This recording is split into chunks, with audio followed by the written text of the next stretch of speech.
जय हिंद दोस्तों, स्वागत है आप सभी के द किंग क्लासेज में।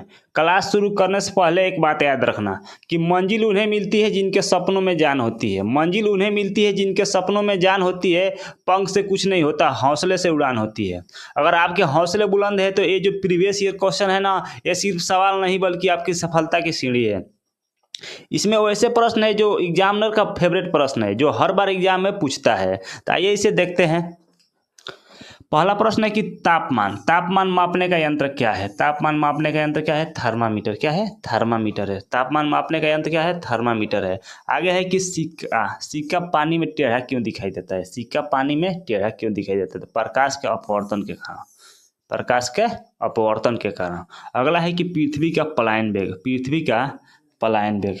अगला क्या है? पृथ्वी का पलायन वेग। अगला है पृथ्वी का पलायन वेग कितना होता है? तो 11.2 किलोमीटर प्रति सेकेंड। 11.2 किलोमीटर प्रति सेकेंड। अगला है कि वॉशिंग मशीन। वॉशिंग मशीन किस सिद्धांत पर कार्य करता है? तो अपकेंद्रण के सिद्धांत पर। किसके कारण सिद्धांत पर? अपकेंद्रण के सिद्धांत पर कार्य करता है। वहीं पूछे कि दूध से क्या? दूध को मथने पर क्रीम अलग हो जाती है। क्या? दूध को मथने पर क्रीम क्रीम अलग हो जाती है। अपकेंद्र बल के कारण। कौन सा बल के कारण? अपकेंद्र बल के कारण।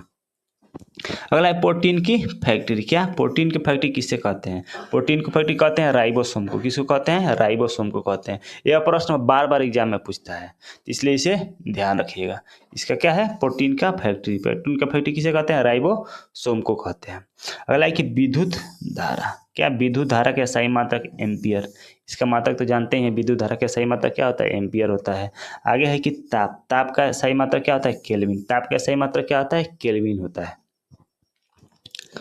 इसी क्रम में आगे है विटामिन सी। विटामिन सी का सर्वोत्तम स्रोत पूछा है। क्या पूछा है? विटामिन सी का मुख्य स्रोत क्या है? आंवला। मुख्य स्रोत क्या है? आंवला है। क्या है? आंवला है। इसी प्रकार आगे कि किसकी कमी से रतौंधी होता है? किसकी कमी से रतौंधी होता है? तो विटामिन ए के कमी से। किसकी कमी से होता है? विटामिन ए की कमी से क्या होता है? रतौंधी होता है। आगे कि चेचक का टीका। चेचक का टीके का आविष्कार किसने किया था? तो एडवर्ड जेनर ने किया था। किसने किया था? एडवर्ड जेनर ने किया था। आगे कि शरीर। क्या? शरीर में कुल हड्डियों की संख्या कितना होती है? 206। 206 शरीर में हड्डियों की संख्या कितना होती है? 206 होती है। आगे कि शरीर। देखिए यहाँ थोड़ा टाइपिंग में मिस्टेक हो गया है, यहाँ रहेगा शरीर। शरीर की सबसे लंबी अस्थि मतलब शरीर की सबसे लंबी हड्डी बताएं तो सबसे लंबी हड्डी फीमर होती है, जो जांग की हड्डी होती है। कहाँ? जांग की हड्डी फीमर जो है ना, शरीर की सबसे लंबी हड्डी है। उसी प्रकार आगे है कि शरीर में सबसे मजबूत हड्डी। क्या? सबसे मजबूत हड्डी कौन है? जबड़े की हड्डी। कौन? जबड़े की हड्डी। आगे है कि हृदय। हृदय 1 मिनट में धड़कता है। कितना बार धड़कता है? तो 72 बार धड़कता है। कितना बार धड़कता है? 72 बार धड़कता है। आगे कि खून का रंग लाल होता है। किसके कारण? हीमोग्लोबिन के कारण। किसके कारण? हीमोग्लोबिन के कारण खून का रंग कैसा होता है? लाल होता है।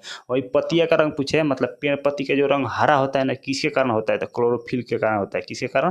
क्लोरोफिल के कारण होता है। इसी क्रम में आ गया कि हीमोग्लोबिन। हीमोग्लोबिन यौगिक है किसका? प्रोटीन का। किसका यौगिक है? प्रोटीन का यौगिक है। लाल रक्त कणिकाओं का जीवन काल है, यहाँ काल रहेगा। लाल रक्त कणिकाओं का जीवन काल कितना होता है? 120 दिन का होता है। कितना होता है? 120 दिन का होता है। आगे कि रुधिर को थक्का जमने में सहायक है। रुधिर को थक्का जमने में सहायक कौन है? विटामिन के। कौन सा विटामिन के कारण रुधिर का थक्का बनता है? तो विटामिन के कारण। अगला है कि रुधिर का तरल भाग है प्लाज्मा। क्या है? प्लाज्मा है। इसी क्रम में आगे है कि रक्त समूह में सर्वदाता और सर्वग्राही। तो सर्वदाता हो जाएगा आपका O, और सर्वग्राही क्या हो जाएगा? AB हो जाएगा। क्या हो जाएगा? AB हो जाएगा। आगे स्वस्थ मनुष्य। स्वस्थ मनुष्य का रक्तचाप होता है तो 120 से 80। 120 से क्या होता है? 80 होता है। स्वस्थ मनुष्य का रक्तचाप कितना होता है? 120 से 80 होता है। इसी क्रम में आगे कवक का अध्ययन। क्या? कवक का अध्ययन कहलाता है तो माइकोलॉजी। क्या कहलाता है? माइकोलॉजी। कवक का अध्ययन क्या कहलाता है? माइकोलॉजी। यह प्रश्न एग्जाम में बार बार पूछता है कि कवक का अध्ययन, एक पूछता है शैवाल का अध्ययन। शैवाल का अध्ययन कहलाता है फाइकोलॉजी। क्या? फाइकोलॉजी। और कवक का अध्ययन कहलाता है माइकोलॉजी। इसी प्रकार आगे है कि मानव में गुणसूत्र की संख्या अगर जोड़ा के रूप में पूछे तो 23 जोड़ा होगा, और इस प्रकार पूछे तो कितना होता है? 46 होता है। कितना होता है? 46 होता है। मानव में गुणसूत्र की संख्या कितना होता है? 46 या 23 जोड़ा। इसी प्रकार आगे देखिए, आगे है कि इंसुलिन। इंसुलिन शरीर में बनती है, कहाँ बनती है? अग्नाशय में, अग्नाशय द्वारा बनती है। कहाँ बनती है? अग्नाशय द्वारा बनती है। आगे है कि पिट्यूटरी ग्रंथि पाई जाती है मस्तिष्क में। कहाँ पाई जाती है? मस्तिष्क में पाई जाती है। आगे कि विटामिन ए का सबसे अच्छा स्रोत बताना है। क्या? विटामिन ए का सर्वोत्तम स्रोत क्या है? तो गाजर। विटामिन ए का अच्छा स्रोत क्या है? गाजर है। क्या? गाजर है। इसी प्रकार आगे के जठर रस। क्या? जठर रस पाया जाता है। तो जठर रस में पाया जाता है क्या? हाइड्रोक्लोरिक। क्या?